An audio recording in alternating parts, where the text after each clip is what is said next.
क्या देश के प्रधानमंत्री नरेंद्र मोदी तीसरी बार प्रधानमंत्री फर्जी वोट की वजह से बने?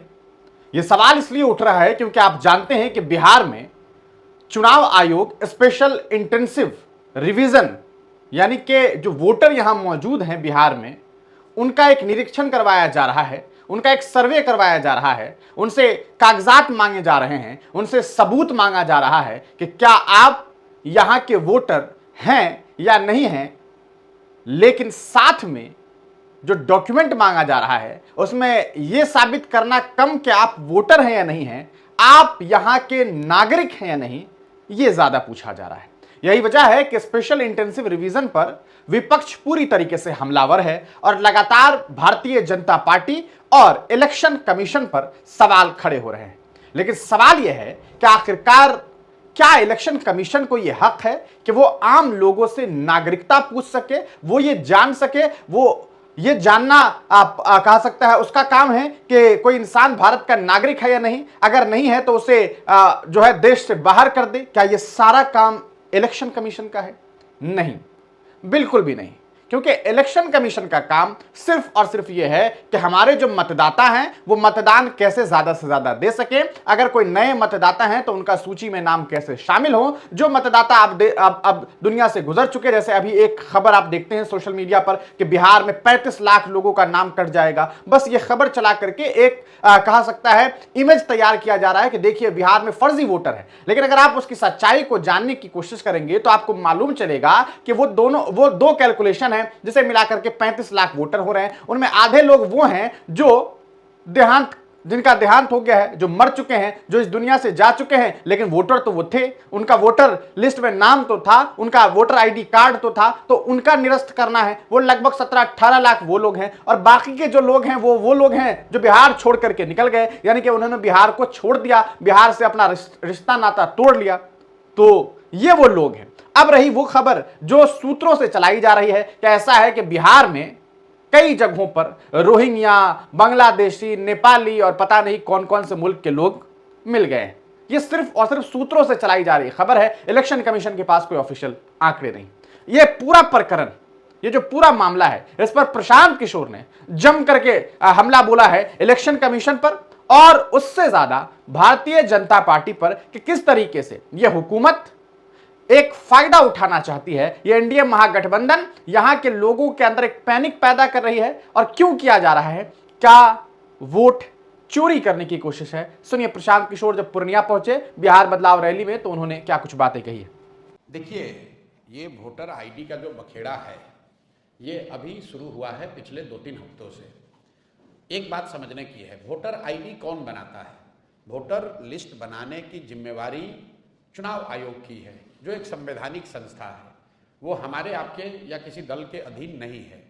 हर साल उनका काम है कि जब भी चुनाव हो तो एक संशोधित वोटर लिस्ट बने, उसकी शुद्धता, उसकी स्वच्छता बनाए रखना चुनाव आयोग का काम है।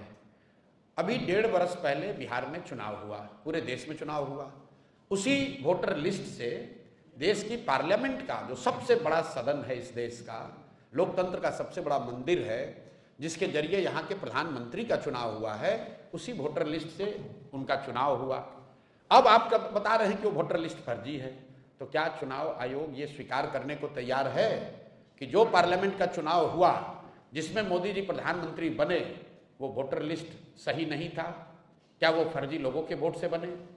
और अगर लोकसभा चुनाव के बाद से फर्जी लोग आ गए, जैसा कि बताया जा रहा है सूत्रों के हवाले से कि नेपाली और बांग्लादेश के बहुत सारे लोग बिहार में वोटर लिस्ट में अपना नाम घुसा लिए हैं या बिहार में आके रह रहे हैं, तो इसका दोष, इसका जवाब भी एनडीए की सरकार को ही देना होगा। क्योंकि लोकसभा चुनाव के बाद बिहार में मोदी जी की और नीतीश जी की ही सरकार है। तो आपने ये कैसे अलाउ किया कि बांग्लादेश से लोग आकर यहाँ रह रहे हैं? आपका प्रशासन क्या कर रहा है? आप अगर नेपाल से लोग आकर बिहार में वोटर लिस्ट में नाम जोड़ रहे हैं तो बिहार सरकार की पुलिस और प्रशासन क्या कर रहा है?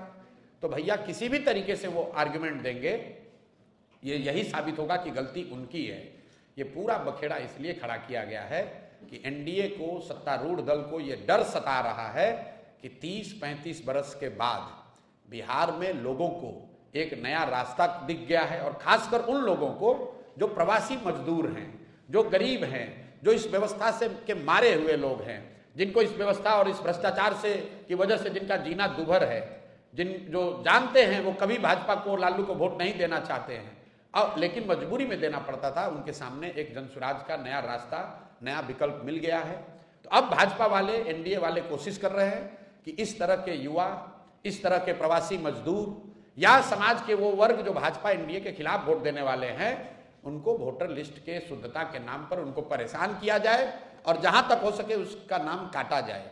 मेरा आपके माध्यम से लोगों से एक अपील है, आप घबराइए नहीं, कोई चुनाव आयोग आपका नाम नहीं काट सकता है। सुप्रीम कोर्ट का जजमेंट है, चुनाव आयोग को नागरिकता जांचने और तय करने का कोई अधिकार नहीं है। आप लोग भी ये समाज को जगाइए, बताइए, चुनाव आयोग को नागरिकता तय करने का अधिकार ही नहीं है।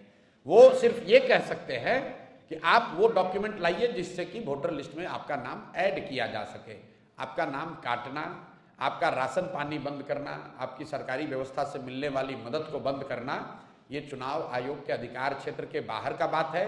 तो थोड़ी परेशानी जरूर हो रही है, लेकिन लोकतंत्र है, इसमें लड़ना ही पड़ेगा, लड़कर लोगों को अपना हक लेना पड़ेगा। और वोट का अधिकार सबसे बड़ा अधिकार है, इसको किसी को नहीं छोड़ना है। आपके पास अगर कागज नहीं है, लोग आपका नाम काट रहे हैं, आप किसी भी राजनीतिक दल से आपका सरोकार है, जनसुराज अच्छा लगता है तो जनसुराज के पास आइए, दूसरा कोई दल अच्छा लगता है उसके पास जाइए, लेकिन अपना वोट जरूर दीजिए। और देने के लिए जरूरी है कि आप अपना नाम वोटर लिस्ट में अंकित कराइए। अगर आपकी पूरी क्षमता नहीं है तो जो राजनीतिक दल हैं वो आपकी आवाज बनेंगे, आपकी मदद करेंगे। बिहार का हर शहरी, हर नागरिक, उसकी जिम्मेवारी है कि वोटर लिस्ट में उसका नाम रहे, वो वोट करे, ताकि बिहार में लोकतंत्र को जिंदा रखा जाए। और जो भाजपा और एनडीए के लोग चुनाव आयोग के जरिए पिछले दरवाजे से जीत हासिल करना चाहते हैं, उनके मंसूबों को कामयाब नहीं होने दिया जाए। देखा आपने प्रशांत किशोर को, उन्होंने प्रेस कॉन्फ्रेंस करके ये बात कही कि भैया इलेक्शन कमीशन के पास कोई हक नहीं है कि वो आपसे नागरिकता पूछ सके, क्योंकि सुप्रीम कोर्ट का ये ऑर्डर है। भारतीय संविधान के मुताबिक इलेक्शन कमीशन को यह हक नहीं दिया गया कि आप किसी व्यक्ति विशेष के नागरिकता का प्रमाण मांगेंगे और उस आधार पर किसी को वोटर बनाएंगे या उसे हटाएंगे। अगर ऐसा है, और दूसरी जो सबसे अहम बात है कि अगर बिहार में कोई रोहिंग्या रह रहा है, कोई बांग्लादेशी रह रहा है, कोई नेपाली या किसी दूसरे ग्रह से अगर कोई व्यक्ति आ गया है, तो इसके लिए सीधे तौर पर जिम्मेदार कौन होगा? केंद्र में किसकी सरकार? भारतीय जनता पार्टी की। बिहार में पिछले 2 दशक से, कुछ साल को छोड़ दीजिए, तो किनकी सरकार रही है? किनकी सरकार रही है? एनडीए महागठबंधन की। तो भैया बॉर्डर आपका, बॉर्डर के क्षेत्र में निगरानी आपकी, फिर ये कोई दूसरे ग्रह से या दूसरी धरती से या दूसरे कहा सकता है राज्य से कोई व्यक्ति या दूसरे मुल्क से कोई व्यक्ति कैसे पहुंच रहा है? क्या इसके बारे में सूचना आपके पास नहीं होना चाहिए? आप इस पूरे मामले को किस तरीके से देखते हैं? प्रशांत किशोर के इस बिहार बदलाव रैली को और उनकी बातों को किस तरीके से देख रहे हैं? अपनी राय कमेंट सेक्शन में जरूर लिखिएगा।